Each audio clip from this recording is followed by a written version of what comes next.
Hi, everybody. That's going to be a fun edit. I'm excited about that. Hello, everybody. We're going to do the same exact intro in case you didn't watch the other video. Hi. Hi. I'm Jordan. I think you know my name. Some of you do. Anyway, I've said my name in other videos. I'm Jordan, and I talk a lot on this channel.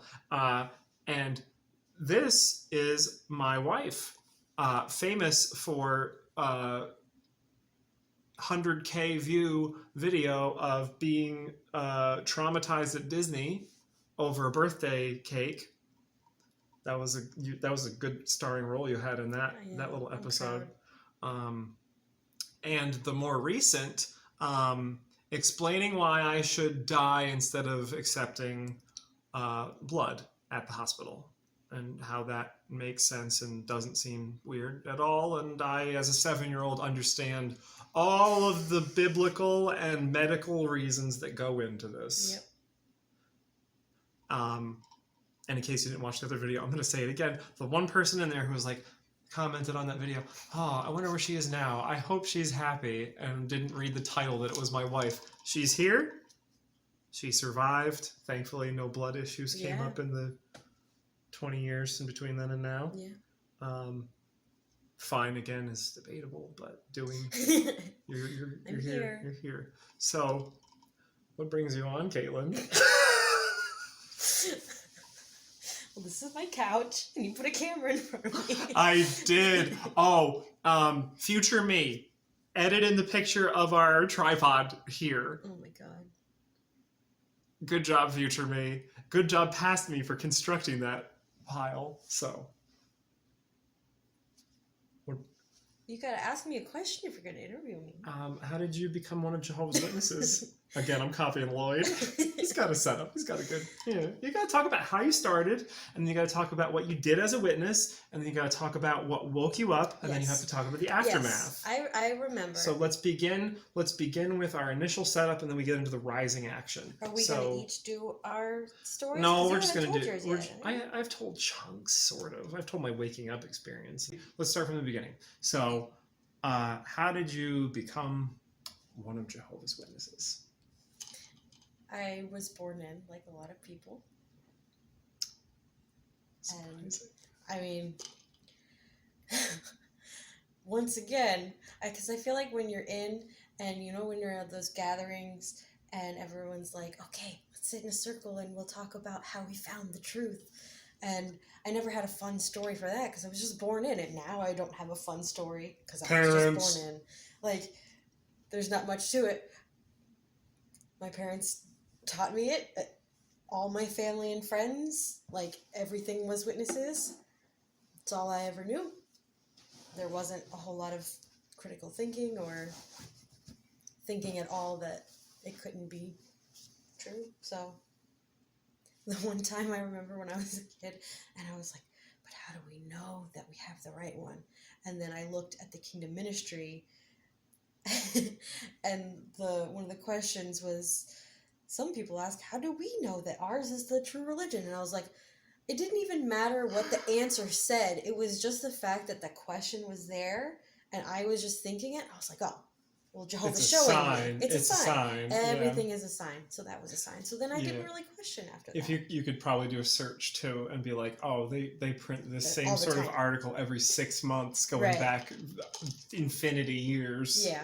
But as a kid, I didn't know that. So I just had this is kind of funny.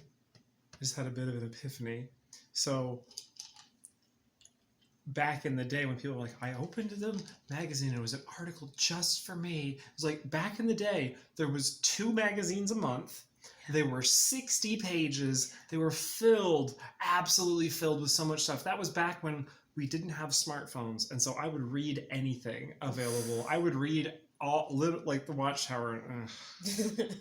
The Awake at least had The Awake at least had stuff like I could at least learn about, like, I don't know, some island in the Pacific back when it just had random articles and they weren't all like scripture. Right.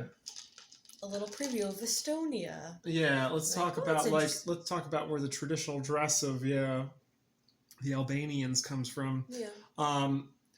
But I would read all of them, and like, it is not impressive to say, like, I opened a magazine and I found an article that was just about me. Like, you literally didn't have enough time to read all of the articles every month. There was so Yeah. much crap. It was like the odds of you opening it and finding something that applies is pretty high. Just like reading a horoscope or tarot or whatever, Right. of being like, oh, that fits my situation perfectly. It's like, well, yeah.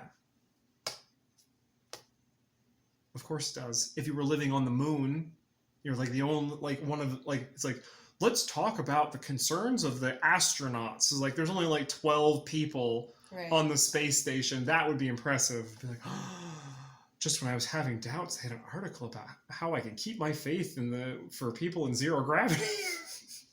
It's very specific. Anyway. I get what you're saying, though. Yes, that was incoherent. It's like a probability game. Yeah, it's not impressive. They say so much. You're bound to see something. Yeah. I'm gonna talk less. You talk more. I answered the question. No, this is going forward. This is advice to myself. Okay. It's not command to you. And also, I wanted to start doing Aaron Burr from Hamilton. I know who Aaron Burr is. Talk less, smile more. Yeah. Okay, I was like, where are we going? That's what I'm gonna do. I'm gonna be Aaron Burr a little bit. So. Okay. And then I might try and shoot you, I guess. We have water guns, so that is a real concern. I haven't shot you with that yet. No. I always have my phone with me when we're outside, so you can't shoot. Oh, I'm going to get you later. Oh. I'm going to work together with Milo and be like, Milo, go steal Mommy's phone and I'm going to spray her. God. Okay.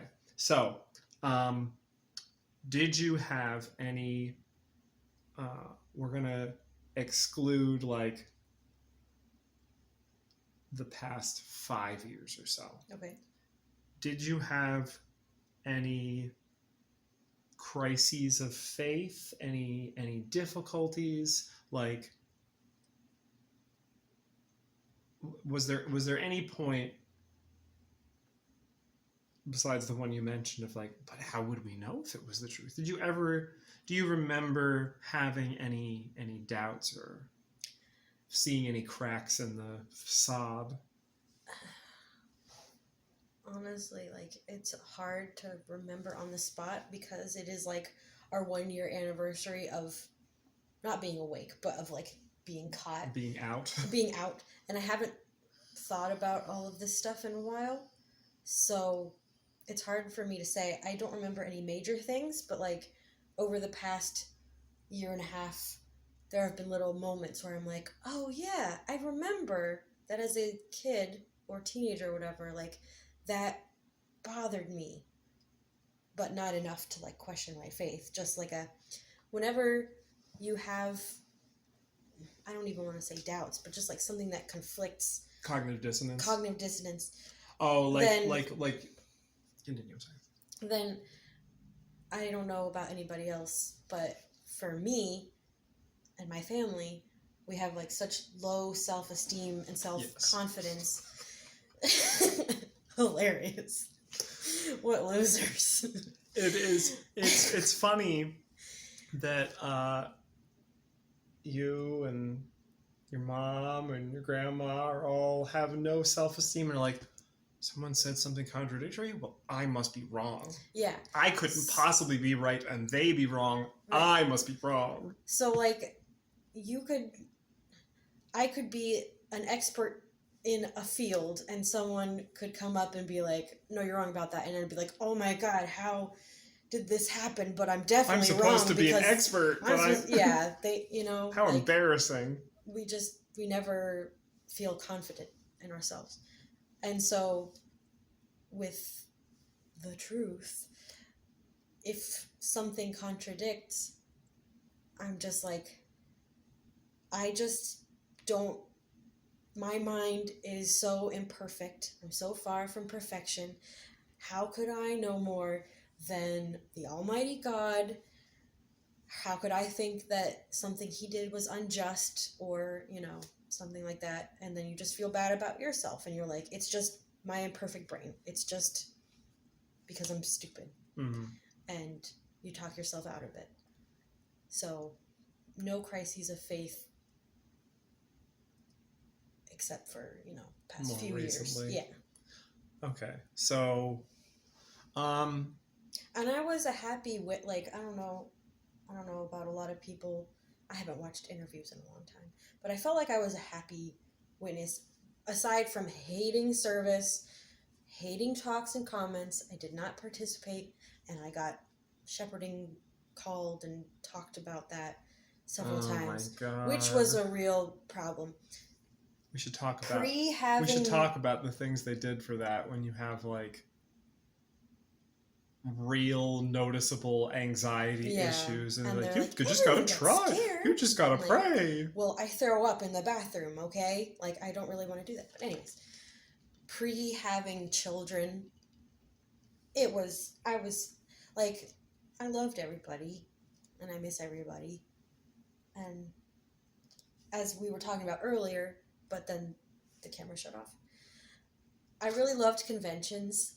And not the sitting forever and listening to nonsense, but my dad would make like really big muffaletta sandwiches, or we'd get Publix sandwiches, and just walking around with your friends and like dressing up, and I don't know, it was just fun. It was fun, and I miss stuff like that. And I miss like congregation picnics. Anything that didn't have to do with the sitting and listening. Right. The social things. Yeah, the social things were a lot of fun. I miss having that community. And so I think I was pretty happy for the most part as a witness. Anything that you'd be like, oh, I'm missing out on birthdays or holidays or, college. At the time, I was like, oh, I'm fine. I don't want any of those things anyways. Like, you just tell yourself, it's not important. Yeah. So, didn't know what I was missing out on. Didn't care. Yeah. But, yeah. So, I'm trying to think. When did things start to take a turn? Yeah, I'm trying to think when, for you, I started. Was that with Milo or with Rory? I'd say with Milo, like with Rory was born like a year ago. Yeah. But it was before you woke up, like before I talked to you. Yeah, but so like my crises. Yeah, there was stuff. There was stuff before that. Yeah, I was trying to figure out like, was it related to Milo's birth or just like having kids in general? I think having kids in general. But even before that, with cocky, brother smug. I wanted to set up a timeline. Okay. So we're new to this. Someone's new to this. Oh, okay. I don't see your small YouTube slash. I have community features turned on. That's something to be proud of. I don't even know what that is. If you get 1,000 subscribers, they enable more features on YouTube to reward you. Right. Anyway, not just everyone can make community posts. I'm hungry, so we gotta get this up. What the hell was I talking about? Setting up a timeline. I woke up fall 2019 or 2019? 2018. That's a long ago. It was 2019. No, it's 2018 because Rory was born. Okay, it doesn't matter, and I can't remember when my son was born. I woke up pre-COVID and a year before, 9 months before Caitlin. Caitlin woke up End of June 2020. 2020. So. But before waking up, there were things. Well, I was laying out the I'm still laying out the timeline. So I didn't talk to Caitlin for 9 months because I was afraid that if I didn't do it at the right time or say the right things or she wasn't in the right mindset, my fear was the indoctrination would be too strong. Like if you ran away to your parents or something like that, or my parents were like, Jordan's gone crazy. The demons have filled his mind with lies.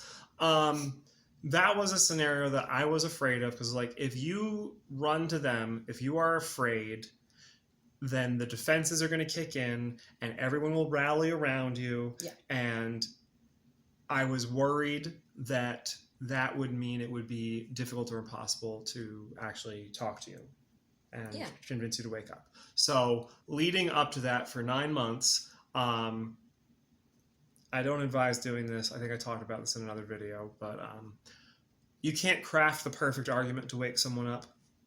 They have to be mentally and emotionally ready to have those questions asked. So like someone who's super duper indoctrinated, doesn't matter what you say to them.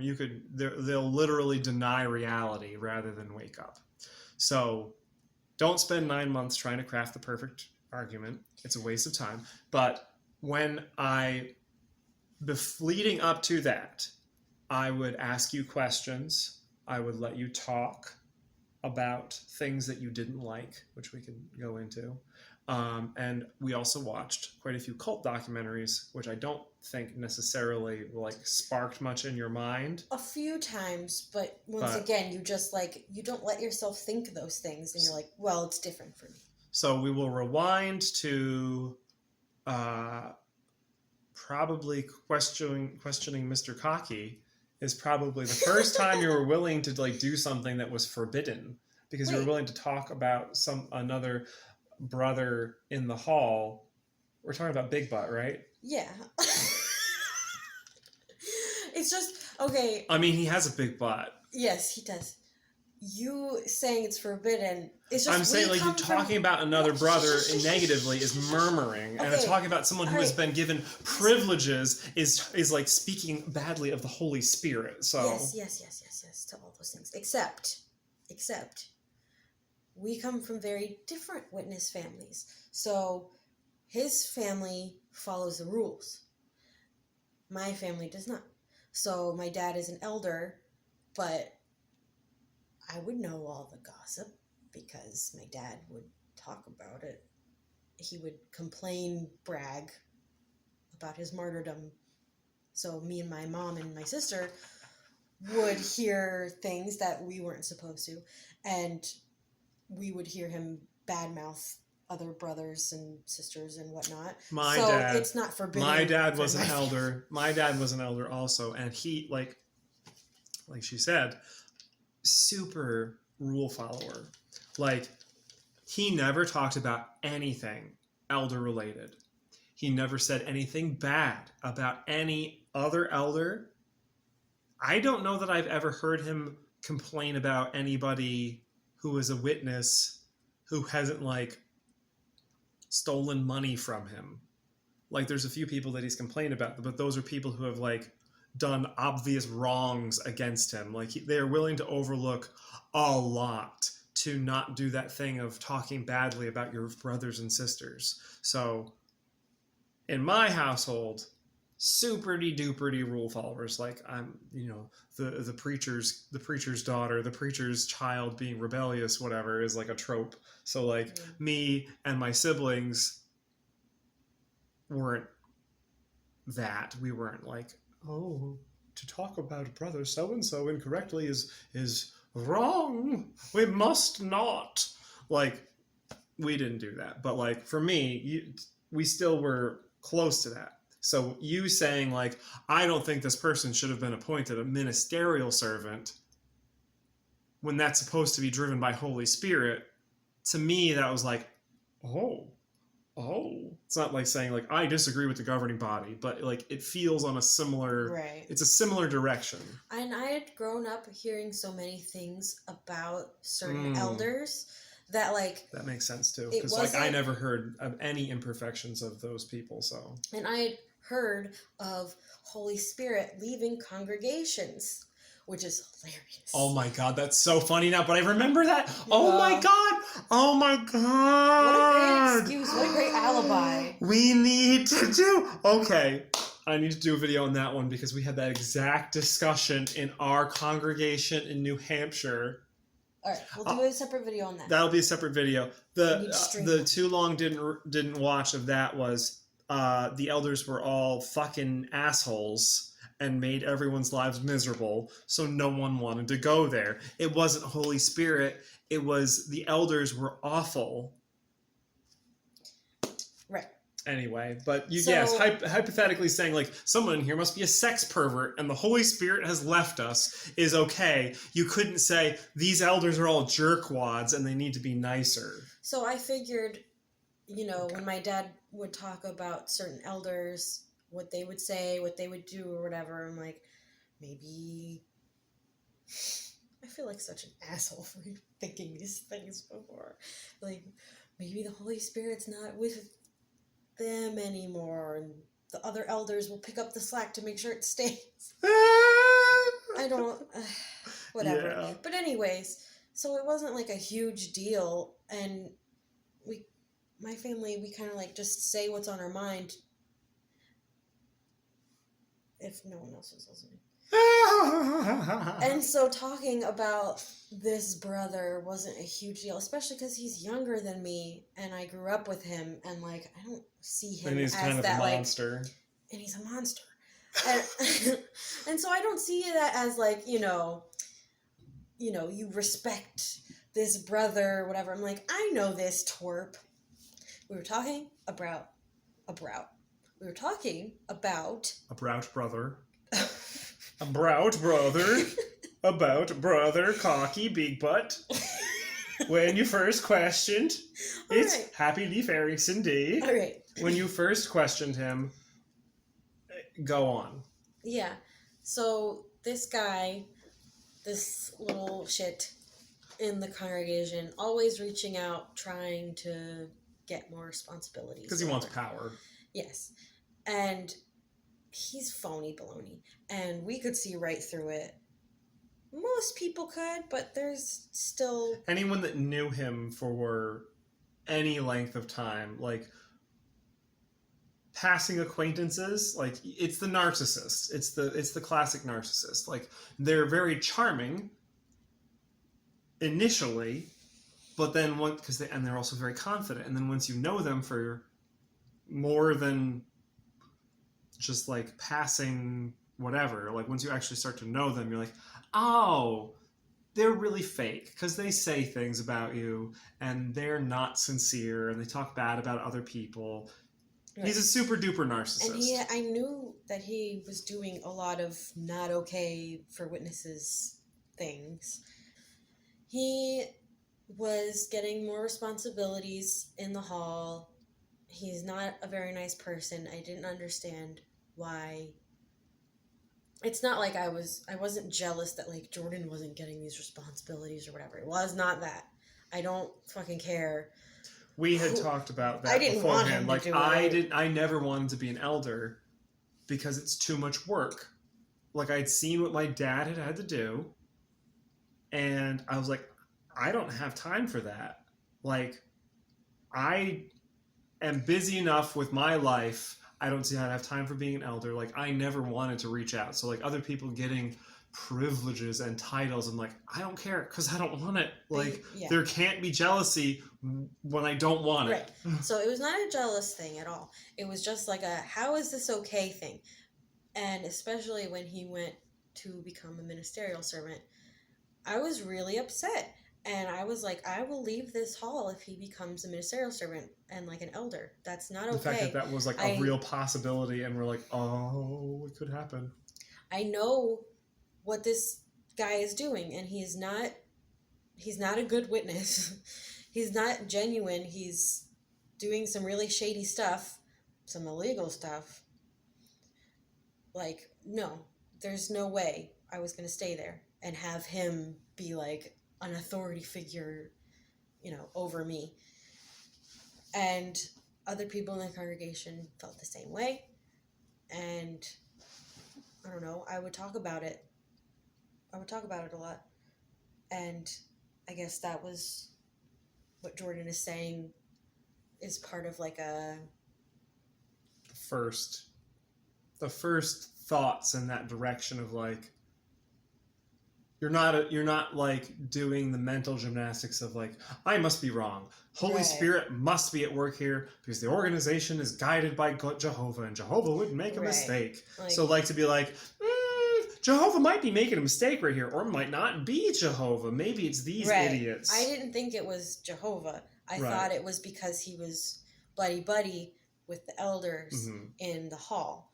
And so... Yeah, at the time, that's not like a crack in your faith. But like looking back on it, or as me, someone who was awake, I wasn't awake at this time, but like you being willing to say like, I don't think these guys are being guided by Holy Spirit, or this elder's friendship with this guy is more powerful than Holy Spirit. Right. Like from the outside, that is a pretty big like, ooh, we have potential. Yeah. So, I remember this. So you we'll go in order. Let's talk about having a young kid at the Kingdom Hall, because I think that was definitely part of the waking up process. Yes, it was. That made me hate going to the meetings. Like, hate it. I used to love going for the association, and just sitting there to be bored was fine. It was quiet, whatever.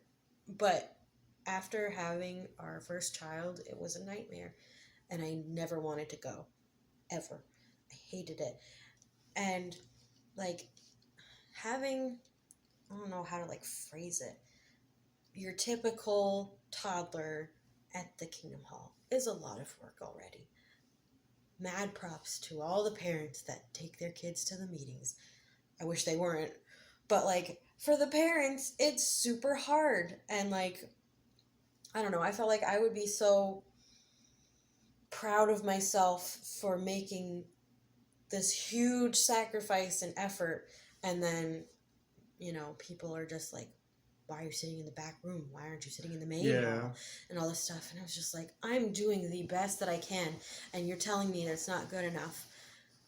And it was just heartbreaking, and it was really hard. And that's for a typical toddler too. A typical child is hard enough. Our child has a lot of energy and is 24/7 going. And the thought of trying to make him sit in this chair as a baby and a toddler to listen to nonsense and not to play or anything, like that's impossible. It's ridiculous and evil. It's cruel, to be honest. And we are not the parents that are going to like spank or pinch or whatever if he's not sitting perfectly still listening to things he can't understand. We're not them. And we would sit in the back room and we would let him play. We'd let him play on the floor and bring lots of toys. And the other parents that would sit back there every now and then, like their kids would be looking at our toys and our kid playing, and they'd be sad and they wanted to play too. And their parents were like, no. It was just so hard. And they'd go and get spanked if they weren't sitting perfectly still, come back crying. Miles trying to share toys with them. It was sad. It was hard, and I never wanted to go to the meeting. And I felt I can't think of the right word. Just like jaded. I don't know. The shepherding calls that they try to give to be helpful and encouraging, I'm like, you're here for a reason. You want to say it's for encouragement.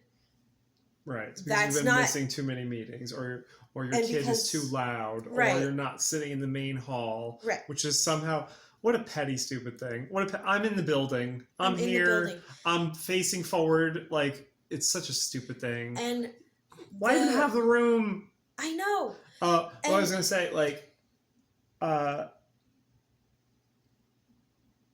because it was before Rory, but like I feel like this was a good setup for like you having more confidence in yourself, because like this got you to a point where you're willing to say like, no, these people are wrong.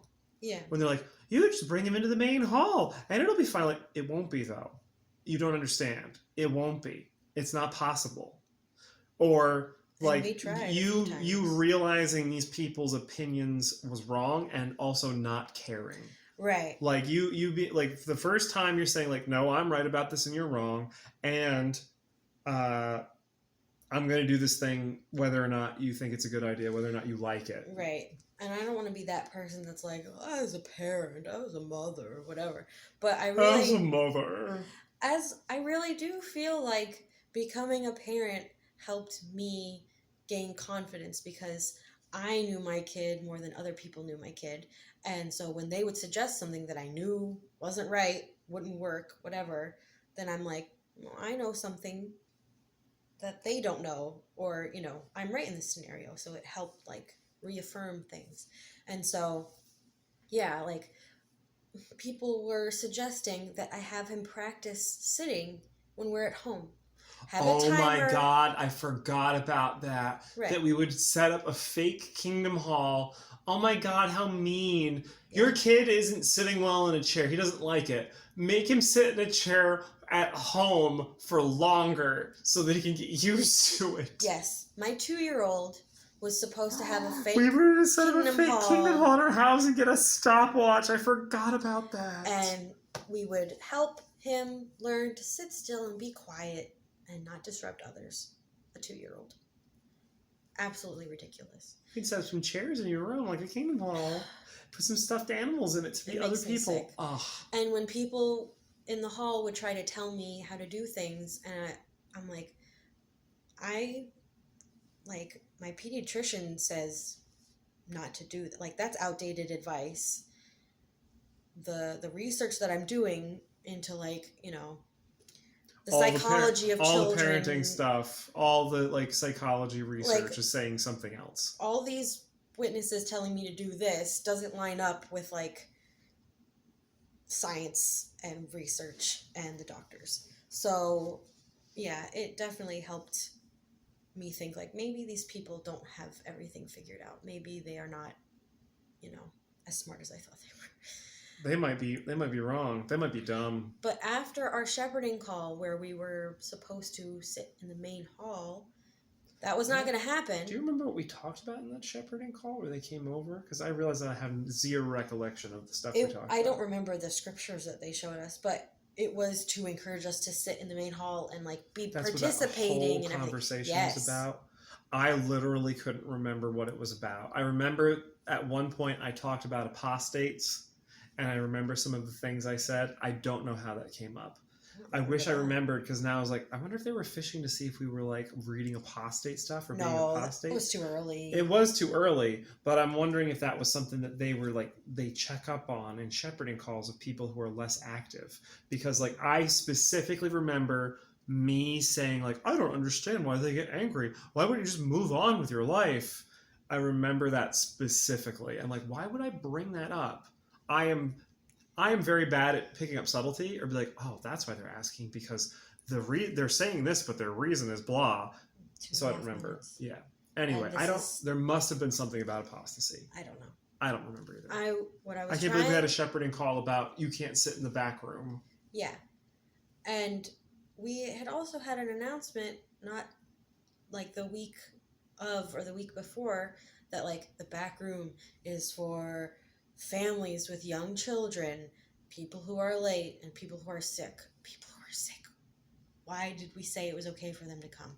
But anyways, so we just had that announcement, and then they're telling me, you know, sit in the main hall. It'll help him, you know. He's got to get used to it. He's got to get used to it, whatever. I'm like, no. Turns out he doesn't. But so the next meeting, I went to sit in the back school, and there was a brother guarding the door to prevent anyone from sitting there. I forgot about that. They put someone there to stop anyone from going into the back. Oh and my I was God, like, I forgot. Trying to sit in there, and he was like, there's seats in the main hall available. And I was like, I'm not sitting in the main hall. I'm sitting here. I'm allowed to sit in here. Oh, I'm proud of you. You did so good. I was so angry. You did so good. And he was like, you know, well, we're trying to keep it closed. You know, we don't want to have to, like, clean the room if we don't have to. We're kind of trying to encourage everyone to sit in the main hall. Which they were trying to encourage everyone to sit in the main hall because it's empty and sad looking because it's sparse. So they're trying to get everyone to sit in the main hall so it doesn't look as bad. Do you realize how dumb I am that I didn't realize that was why they were giving us beef? Like, I thought it was because I thought it was just the straightforward answer, because I don't think about motivations. Is there a time up? 1 minute. All right, awkward cut. I'll just keep talking. But, like, I did not realize that's why they were doing it. I thought it was just because, like, well, he's got to get out there in the main hall eventually. I didn't realize it was like, it looks bad. It looks empty. We need more bodies out there. I mean, I think it's for both. I think it's both, but that never even occurred to me of, like, it looks bad out there. We need more people out there, too. And they hated when people would come in late and sit in the back. Comfy. So we were talking about shepherding call, trying to sit in the main hall, the brother blocking the door so that we couldn't come in, and not to sound like I'm such a badass, because I'm not, but like I held my ground and I didn't let that happen, and I was like, no, we're gonna sit back here, like Milo can't sit. You're so he funny. Just can't. And so he was aggravated, but he eventually caved and left. And guess what?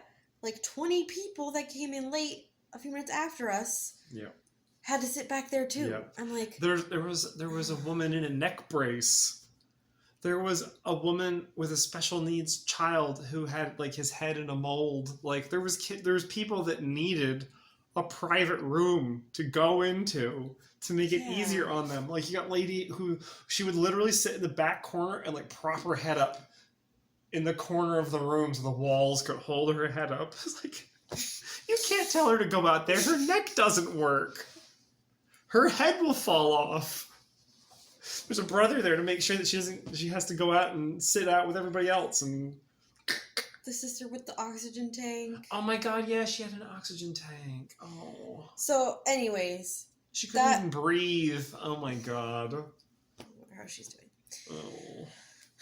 So that really bothered me, and it was and people trying to get us to come out in service, and I'm like, my kid he hated being any kid, but for our experience, like Milo doesn't want to sit in the car for hours, bored, and we did have a lot of driving territory, and he'd want to get out whenever I got out. The last time we ever went in service, do you remember? I do remember. I want to pause that story.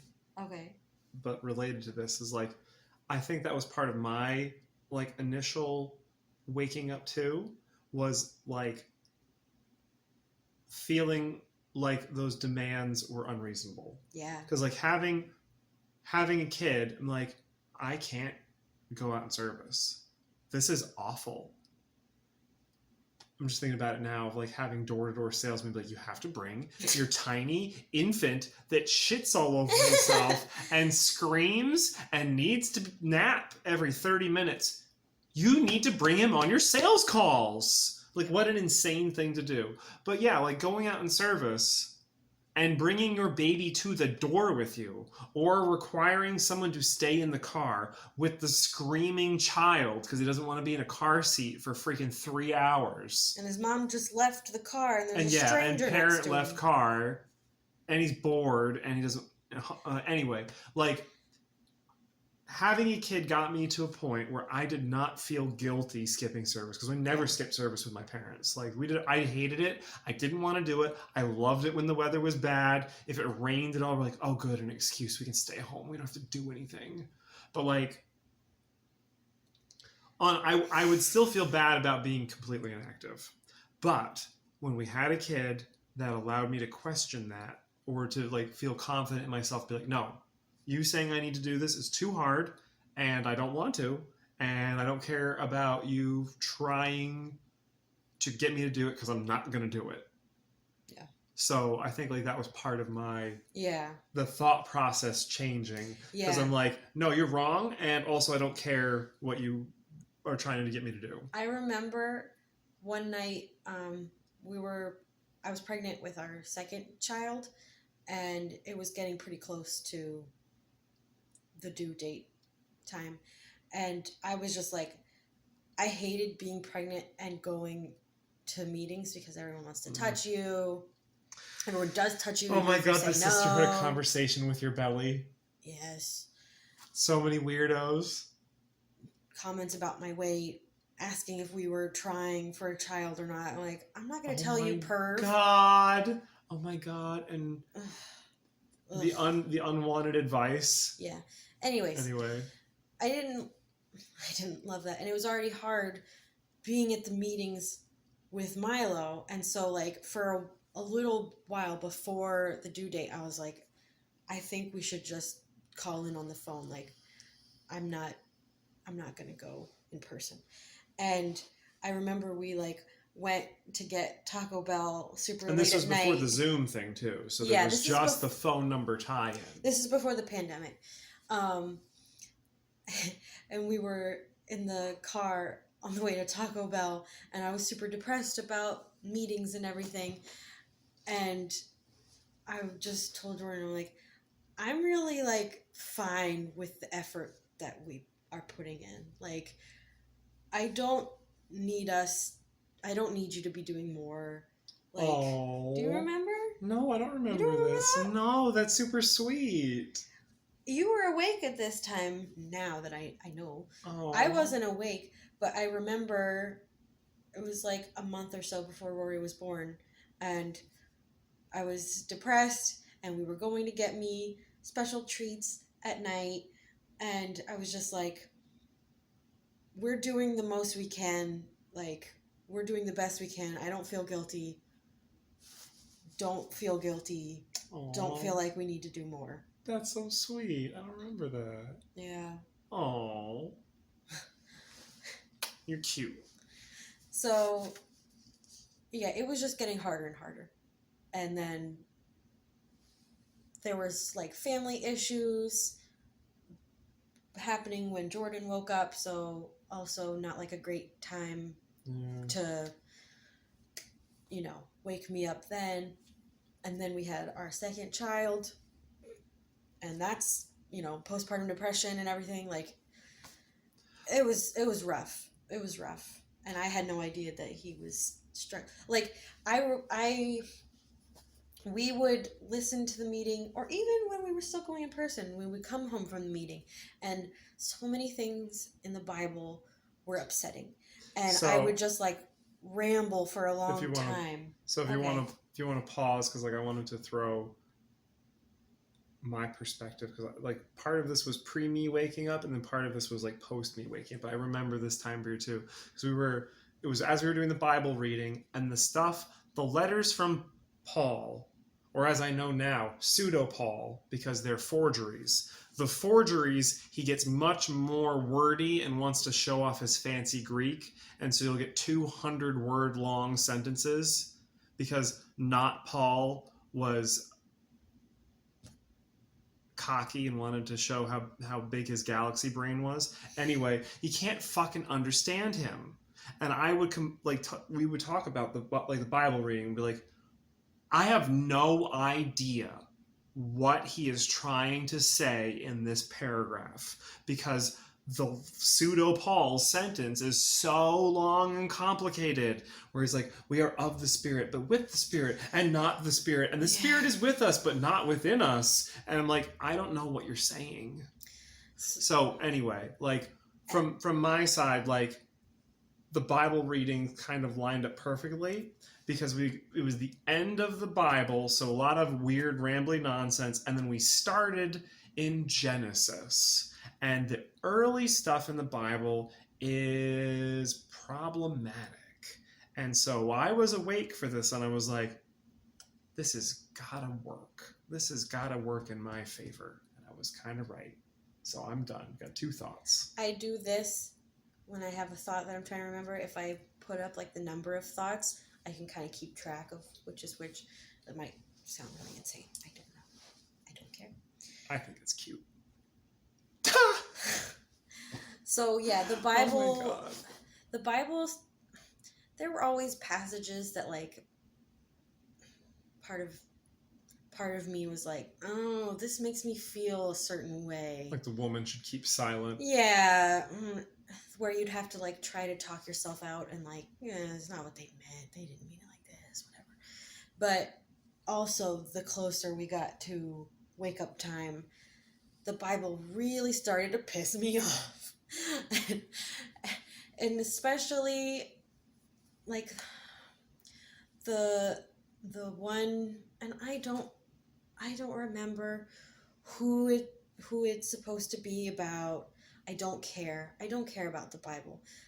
The Bible has always frustrated me because I felt like it's not easy to understand. And I'm like, why, if this is God's, like, he wrote this so that everyone would have a chance to read it and understand it and get life. Like, why did he have to make it so complicated? That's not fair. I'm not a dumb person, I hope. But I don't think so. Some of it, especially stuff in Revelation, and like, why are you making us solve riddles? Yeah, what does the locust scorpion man symbolize? Like, couldn't you just say it? Do you really want to save my life? Because it doesn't seem like you do. But anyways, the one passage especially with like the angel came to visit, and he was like, the crowd wanted him, and he was like, take my daughters, they're virgins. Yeah, Lot offering his daughters to the crowd. And they're like, I don't remember what they did. I don't remember. And take my concubine, and like, oh, that was a separate one, but yes.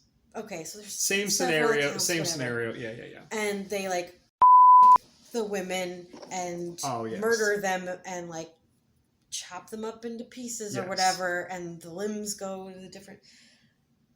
Can I clarify for the listeners for a moment? Yeah. Just pause your thought there. So this is a wonderful example of poor reading comprehension. No, actually, your misremembering has demonstrated the fact that this account is duplicated twice in the Bible. Okay. Lot offering his daughter to the angry crowd is later. There's a second version of that must have been another known version of the same archetypal story, where a different unnamed guy who also has something going on, there's guests or whatever, and he offers his concubine to the crowd. Except in this scenario, the crowd says yes and does rape concubine. There's two women there too. One's a concubine and one is, I believe, the concubine of the prophet who was with this guy. But like the same scenario, guy with guest who is a holy man is surrounded by an angry mob and says, here's two women, take them instead. And the outcomes are slightly different. But modern Bible scholarship points at that and says, this is a story that must have had two versions, and so it is a duplicate in the construction of the Bible. So when they were assembling the Bible, like this folktale got copied in twice. There's two different versions of it. So like you misremembering shows how similar those two things are because they mesh perfectly. And there's that's like there's other scenarios. That's a problem. That being a good example of here my people. Right. And there's other things in the Bible that also have like the two different stories, but they were both troublesome too, of like the bear. Oh yeah, summoning the bears to eat the kids. Yeah, and like smashing the kids' heads on the rocks. Oh yeah, right. We were reading the Psalms where it's, or what, I forget which one it was, but yeah, it says happy is the person who like smashes your children. There's just a lot. There's a lot, and it kept like building and building, and I'm like, this is not okay. This is not okay. Yeah. So this is not okay for humans. This is not okay for God. Right. So my strategy, and the one that I would recommend, is like allowing Caitlin to talk. So when we're on the way home from the meeting and you're like, I really didn't like the part where it said that women were worse than men, because there's several scriptures that explicitly are like women are less valuable than men. And so when Caitlin would say these things, I would say, oh, that's interesting. Why did you think that? Tell me more. Because like as a witness, you would try and shut these things down. But when you get a listening ear and someone like wants you to explain more and you start thinking about it, like that got long conversations where you were willing to say, like, I don't agree with this, and I think this explanation is stupid. And maybe there must be an explanation how this is good, because it is in the Bible after all, but this one is bad, and I don't like it. And so by having those conversations, you let the person talk themselves out of it.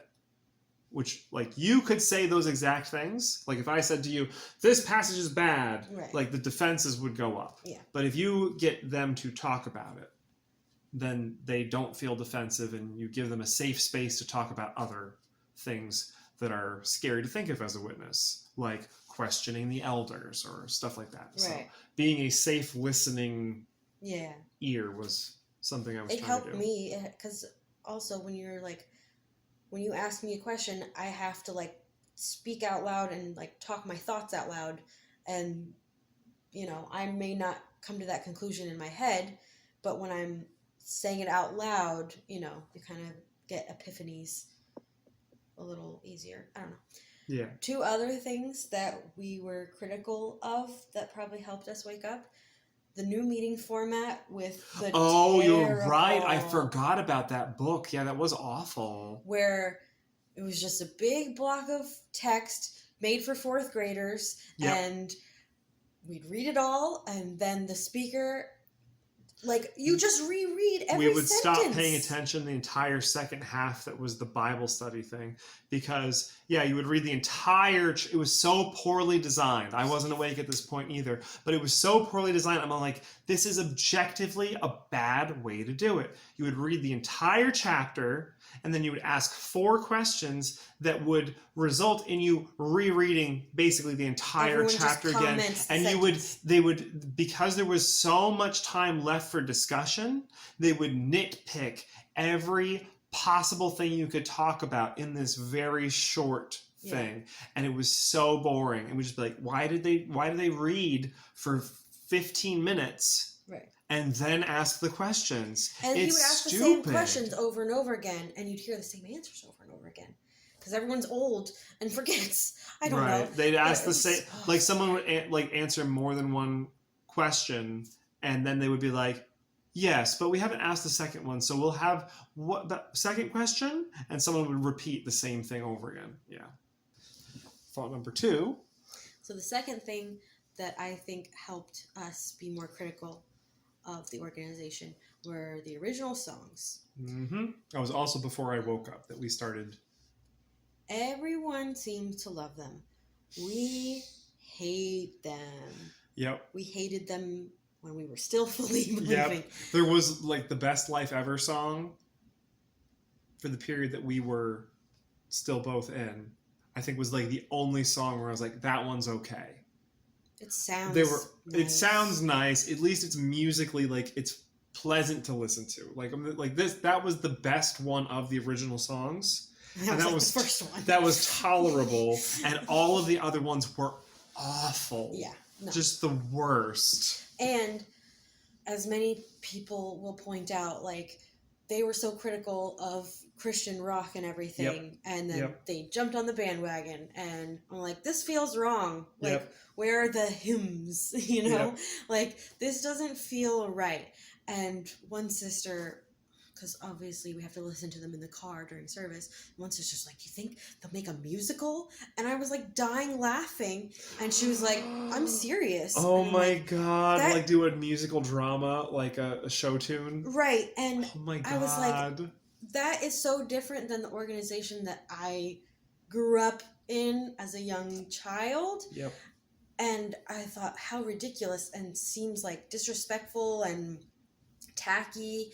And now I'm like, oh, I could totally see them doing that. Yep. They probably will. That, I think they still might think that was like, that's disrespectful to whatever. But if they did a Caleb and Sophia one, because it's for kids, I could see that happening 100%. I just have a very hard time picturing, like, live action fakey beards being like... No, I was picturing, like, Armageddon going into the new system, walking on the path into and paradise. They're singing as this and they're singing the King of Melodies or whatever. Yes, okay. Not important. I don't need to write this musical for them. That'll happen. Now that you've said it, I'm like, yes. They hired the vampire whatever guy, they can hire an apostate. I'll write at the musical for them. I don't care. They pay me well enough. Anyways, those were I think the biggest things. Yes. That the Bible was the biggest. Bible problems. Which I'm not going to get into like waking up into atheism, but just waking up from the cult. That's a different issue. Yeah, that's a completely different video. But just waking up from the cult, Yeah. still that was the biggest thing. So, let's skip a lot of the questioning just to like breeze over it. To the fateful night. To the fateful night. So like I'm going to give myself like 30 seconds to cover like the 6 months prior to this. So COVID hits, we're at home, we're doing Zoom, and now we have zero guilt about how we were calling in, and we would pay attention less and less and less. We would put it on the background so that people would see that we were in attendance. We would do nothing more. And so like I was awake, but like we're not sitting down watching Dressed Up, or like it's on the phone with the camera off on the counter and we're quietly doing life. So less participation, more questioning, breaking the routine, caring less about, there's less love bombing, there's less personal control. So anyway, caring about how we're things gonna look. jump. What? Less caring about how things look. Less caring about, yes. So we're going to jump now to, there have been more news about the Australian Royal Commission, and I am bad at keeping secrets, and I am bad at living a double life. So I cracked, and I just like there was an article in the news about the Australian Royal Commission, and I was like, it was upsetting to me, because it was before certain rulings had been made. And I was like, I need an excuse to talk about this. So like, I finally just like, I'd been planning and waiting and hoping for the perfect moment. But, you know, the beginning of a global pandemic didn't seem like a good time. Right after having a baby didn't seem to be a good time. Several times where I was like, I'll just wait. And so finally, unplanned, I was like, so the Australian Royal Commission is a thing, and they were investigating the witnesses for child abuse stuff. So that's a thing. Sorry, I'll try to be more quiet. So I started talking about that stuff, and take it away. I remember we were driving to Aldi. Yep, I remember very much. I was like, oh no, this is not how I planned it, but it's how it's happening. I mean, when you mentioned it, and at first I was just like, oh, it must, I don't know. Must be a misunderstanding. Yeah, and then I went inside and I did the shopping, or did you go inside and do the shopping? It doesn't matter. And when one of us came back, I didn't realize that like it had been like picking at me during that time, and I was like, there must be a reason though, right? Like they must have, like they can't join the what's it called? The scheme. Yes, they couldn't join redress scheme. Yes. They must not be able to join that because this reason, right? Maybe this reason. Because it's getting involved in politics or something like, you know, I kept trying to think of reasons why. And he was like, no. I was like, oh. And then...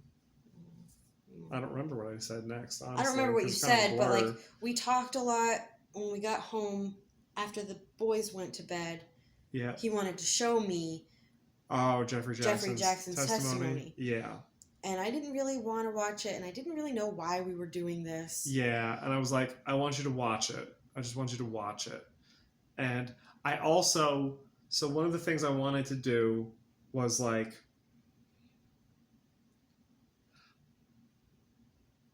I didn't want at any point to feel like I was like forcing you to think a certain way. Right. So like, I didn't say, here's all the things that are bad in this testimony, or here are these things. Like, I want you to see it, and I want you to assess it for yourself. I'm not going to bias you in any way. I'm not going to tell you anything. Just like watch it and form your own opinion. And I'm not going to say anything about it. And you kept asking me, like, why? What? Why are you saying that? What do you think? And he's like skipping around to try to find certain points. And I'm bored. And I'm like, oh, let's watch a fun movie. Like, what are we doing this for? And because there's like swearing in, like, the video has like the whole court recording. So, but when we got to like the important bits and like hearing Jeffrey Jackson say, like, I don't know, to a lot of important questions, I was like, what the hell? What does he mean he doesn't know? Yep. And that was just kind of like shocking. Yep. That was shocking. And then obviously the contents of the trial were... Because whenever witnesses hear about child abuse, they always think like, that's horrible, and there's people that will do bad things in every religion or wherever you go. Yep. But what they don't realize is it's not about what happened per se. It's how it was handled. Because like the elders might not be able to stop. A bad thing could happen anywhere is true, but what did they do? You doing the right thing that's on you. Oh, a terrible thing happened. Could happen to anybody, but you could call the police. Yes. You could not cover it up. Wait, I want to pause on one thing. So one of the things you did say, so like the whole time, the other thing I was trying to do with this was like, I can't show how much I dislike Jeffrey Jackson. And this was also at a point where I still like the lingering feel was still there, where I was like, I still feel bad thinking, like saying bad things about the governing body, but I'm like, I have to be neutral on this. And so like at one point I was starting to get a little worked up. And you were like, you're kind of scaring me. I feel like you're talking like an apostate. Or you're saying apostate things. That wasn't about the video. No, but like I remember when I started to get worked up. Yeah. And I had been trying to like stay not, like I can't get angry because they're like the angry apostates. That's the thing. The angry apostates. I'm trying to stay like logical and calm and neutral, and that was a point where it was slipping a little bit. Right, but that was later in the night or the next day. That was about Ray France. But the video, I don't remember what I was saying. You were saying about the awful things happening. People, the witnesses don't seem to realize that like it's about how it's handled, and is where the problem is, because if you don't report this person, they're a criminal, and they're not going to prison, jail, whatever, they're gonna keep doing it. And like the one elder in the testimony that admitted that he wouldn't call the police if there was a murderer in the congregation. And I'm just like, yeah, I remember when we were watching it, like we watched Jeffrey Jackson's, and then you were like, we need to watch all of them.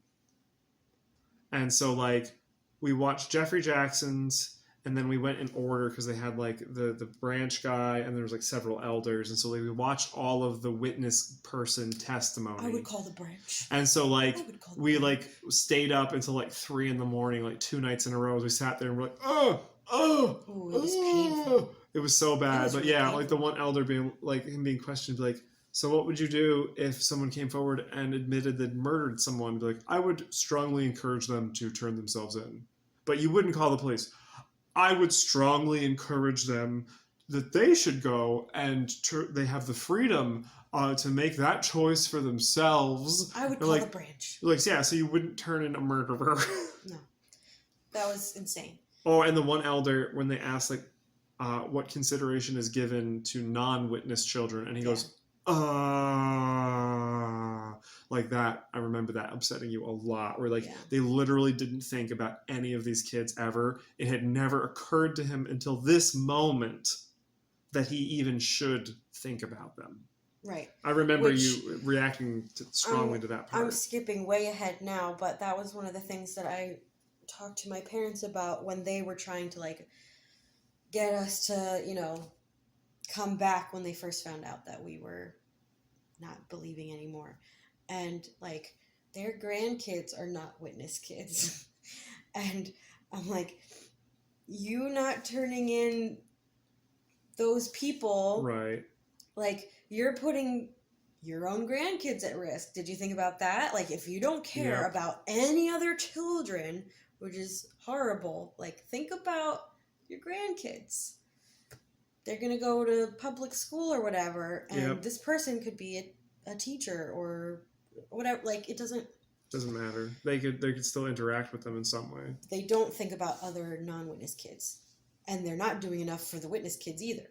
It's just, that was the most upsetting thing ever, that time. Yeah. And then, you know, he was like, you should read Crisis of Conscience and whatever. And yeah, it took a few days of like being in not denial, but like I didn't want to, and I was just angry because I knew that it wasn't true anymore, and that my whole life was shattered and nothing would be the same, and I was going to lose everybody. So I was just angry for a few days, and then I was like, yep, we were in a cult. Yep. I was very careful to not say the cult word either at any point before that.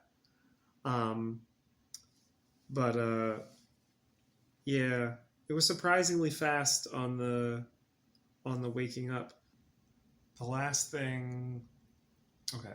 So after we watched the Royal Commission, I don't think that, we didn't record that. So, you were not willing to watch any other, like any apostate, like there were no videos on YouTube, because anything that talked about the witness stuff was too scary. Like, was it Crisis of Conscience, the thing that you read next after the Royal Commission? That was the first thing I read. Yeah. Okay. So, like, you read that on, like, your tablet or your phone or something? I forget how you read that. I think maybe before I read Crisis of Conscience, we talked about 607. Oh, I remember I did. And I would do research on jw.org. Right, I remember what I did. I had a document that I had made of it was the Changed Doctrines. I showed you that one. So there's a document called the Flip-Flop Doctrine. There's a PDF that some people have been passing around, but it has all, like, a list of different teachings that have changed back and forth and back and forth. So it kind of disproves the old light, new light idea, because the witnesses would say, do this, don't do this, no, do this, no, don't do this. So they would change back and forth and back and forth. And that, when you list all of those different changes, it gets iffy. And so, like, I took out the ones that I thought would be most important to you. So, like, one of them, we're going to have to censor this for demonetization. A person, usually, like, the Watchtower says a woman who is hugged against her will, is she guilty of fornication? Ooh.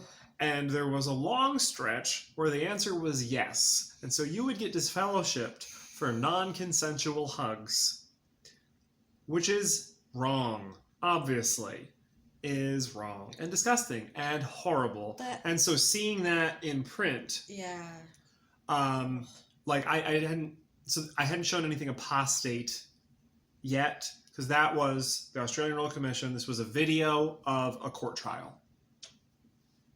It's not apostate. There's nothing wrong. There's no lies here. And then the second thing was, like, here's literal teachings from the Watchtower. You can look up the dates.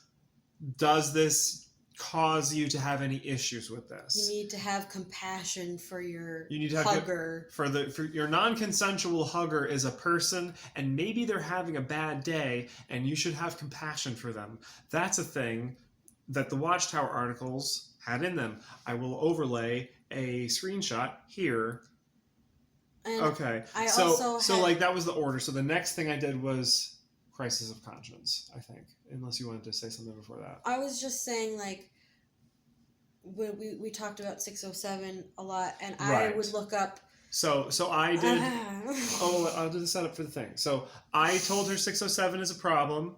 Had to explain why, because I don't think you knew why that mattered. So I had to explain, because the witnesses don't know this about their own religion, but I had to explain the importance of 607 and how many things that ties into, and then show why it isn't true. So I showed you all of the non-apostate stuff of 607. He has a video on it if you want to know more. Okay. We don't have to get into the specifics right here. Okay. But he told me, this is what the archaeologists and the evidence shows. I looked it up on jw.org or Watchtower Online Library, and I was like, but this says this. And they had answers for the rebuttals. It's just that their answers were lies. Their answers were bad. Tablets did not say that. Right. Their excuses are terrible. It was wrong. And so I think after settling on 607, 587, moved on to Crisis of Conscience, read that real quick. Yeah, it was 2 days, 3 days. Yeah. Couldn't put it down. That was a real eye-opener. And then looked at all of JW Facts. Right, so JW Facts you were willing to look at next, because it was he only really quotes Watchtower stuff. You can look up all of the sources. And so that was okay. And so even after, at this point, when you were I don't believe it, I really don't think it's true, was I still wanted to show you videos on YouTube from Lloyd, and there's a lot more people now, but Lloyd and a few other channels that had rebuttals, and I would have to find the video and put it on full screen because you didn't want to see thumbnails of apostate videos, and you wouldn't watch them unless I was with you. Yeah. Because it was too scary for you to watch an apostate video if I wasn't there. Yeah. And I think the first Lloyd video you ever showed me was his 607 video. Yeah. I think that's kind of also how I pitched it, where I was he can explain it better than I can. There's a video of him going through all of this. Yeah. Yeah. I don't know if there's anything after that, reading several of the books. The Leaving the Witness book, Amber Scora, by Amber Scora. We'll talk about that book again. And then Lloyd's book. You read Lloyd's book. Yeah, I read both of Lloyd's books. Leaving the Witness. I love him. Or not Leaving the Witness. Reluctant Apostate. Yeah. And I think those are the only books you read. You didn't need to read many. Lloyd's books. Did you read Combating Cult Mind Control, or was that not interesting enough? No, for you? You gave me pieces. Okay, the relevant stuff. Yeah. And I did a lot of looking on Watchtower Online Library, not for answers, but this time just for horrible things. Yeah. And I don't know why, I don't know what made me want to, but I was let me go back and read the questions from readers and see. Do you remember? I remember you sending me something, but I don't remember what it was. I took 92 screenshots. Oh, right. Of all of the things that were upsetting or problematic or insane. Yeah. Yeah. Oh my God. I remember that. Yeah. You kept sending me screenshots. I was interested because I'm these people are asking questions that I would have growing up or whatever. The early years when the questions from readers were from GB in Boston, and it the way it was worded seemed more like a real question than this is entirely themselves. Fake. Yeah, and then because we want to write an answer to it. Right. Yeah. And it was just hilarious and insane. And I took 92 screenshots altogether. Oh, the traveling in space one. That was the one you sent to me. Yes. Yeah, I sent that one. Yes. The one that tickled me the most was the tipping your hat to ladies. Oh my God, yes. And having to stand up when they enter the room. Yeah, and how ridiculous that is, and that's creature worship to women. And what's wrong with women that they can't tip their hats and they can't stand up? Are they nailed to the chair? Are they nailed to the chair with their hairpins and all this stuff? And I was whoa, whoever answered this sounds angry Back at women. Up. Yep. whoa. Yep. And then, yeah, the answer to the one person that was like, in paradise, are we going to be able to travel to different planets? Which is what I always thought I'd be doing. Yeah, me too. Like when I was a believer, I was like, there's no way that all of these stars, even just our local solar system, there's no way there's all these other planets out there if we're not supposed to go there. And I liked science fiction, and so I was like, I want a Star Trek future. If you're telling me that I will have the desires of my heart desires Star Trek future. I want a spaceship. I want to fly around in space. And I want to look at stuff in space. And so, like, when we would talk about, like, what do you imagine paradise will be like? It sounds ridiculous saying this stuff now. But I'm like, yeah, I want to fly in space. I want a spaceship. I want to fly around. And we agreed. Yeah. And so, like, and several other witnesses that we would talk to about this sort of thing agreed with us, because we're like, yeah, I want to go out there, and eventually I'm going to want to leave because I'll have done everything on Earth. We'll obviously have a whole universe. We'll obviously have to want to go out and explore. And so, like, when you looked up that answer, yeah, the answer was like, how dare you? God made this planet for you, not for you to go only to any an idiot others. would think we were going to go to space, basically. And like, how pompous of you to, you know, presume that you know better than it was very you're stupid and shut up, and how could you even ask such a stupid question? You're insulting stupid God person by wanting to go to another planet. Yeah, it was super rude. He made everything you need and could ever want here. Yes, that's what the answer was, and it was just hilarious. And yeah, things like that.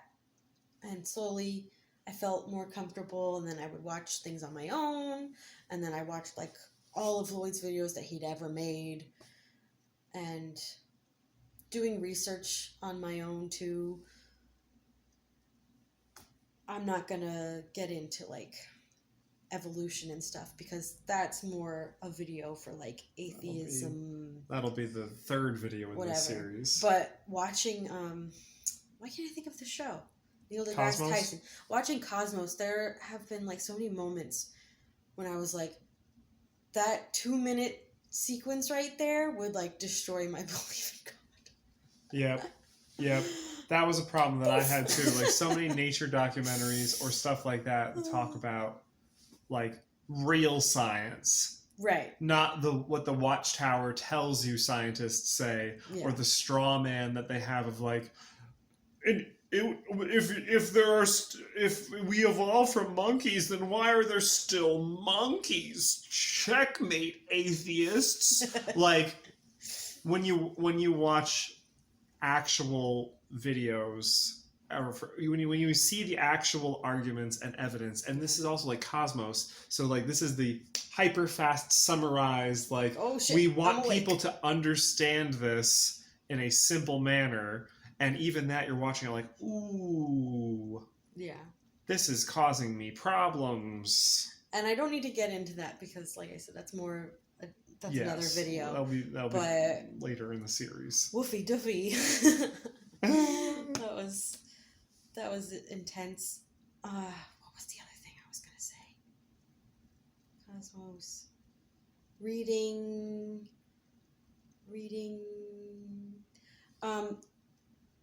The amount of times that the Watchtower has misquoted scientists. Oh yeah.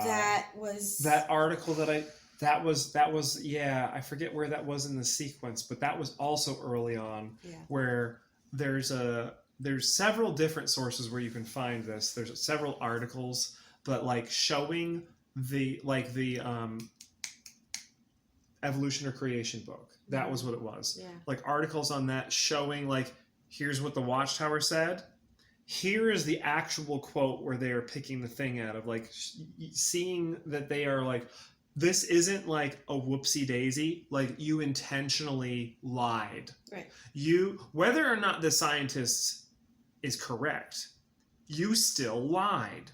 You made what he said say the opposite of what he actually said. Yeah. And that to me, like whether or not like you could still believe in God, but like the fact that you are willing to lie about what this person said to make your argument look better just shows that you're dishonest. And being like, as soon as you are willing to say like, oh, they lied to me, then it's, oh, the next question is like, how many times did they lie to me? Because they definitely lied. Are they really lied. stupid, or are they being deceitful? Right. Is this intentional? It has to be intentional. Yeah. Especially with how many times they've done it. And you can see the quote mark. Like, there was so many where it was obvious intentional, because like the next sentence would destroy the reason for quoting it, where they're like, it seems really complicated that the eye evolved, and that was all the quote that they had. And then the next sentence was like, but it's not. And here's the steps that we can explain for how that is not as complicated as it appears. You're like, that's not a good quote. Yeah. If you read the full thing, it destroys what you're trying to say. So yeah, they were obviously trying to lie. And then this also might be more for a video on atheism, but Bart Ehrman destroying the Gospels. Right, yes. That the idea that there's no mistakes in the Bible.